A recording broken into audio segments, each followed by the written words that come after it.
ಮಹತ್ತರವಾದ ಮಹಾದೇವನನ್ನು ಮನಕಾಂಕ್ಷೆಯಿಂದ ನೋಡಲಿಲ್ಲ.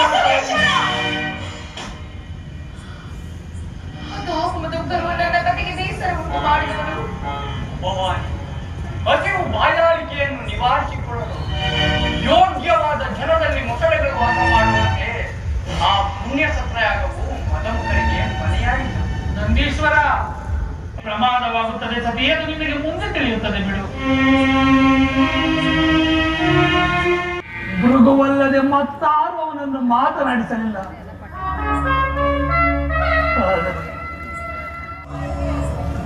ದೇವೋತ್ತಮ, ಇಂಥ ಅನಿವಾರ್ಯ ಒಂದು ಸಂಸಾರದಲ್ಲಿ ಎಷ್ಟೋ ಬರುವುದು, ಅದನ್ನು ಮಾನವೀಯ ಮಮತೆಯಿಂದ ಸರಿಪಡಿಸಿಕೊಳ್ಳಬೇಕು.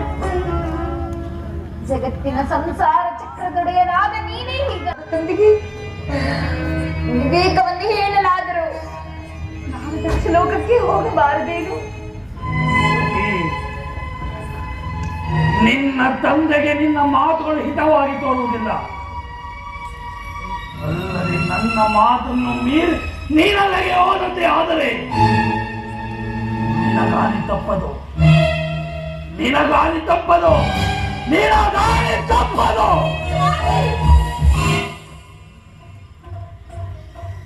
ತಂದೆ ನಿರಾಕರಿಸಿರಿ, ತಾಯಿಯಾದ ವೇದವತಿ ಇಲ್ಲವೇ?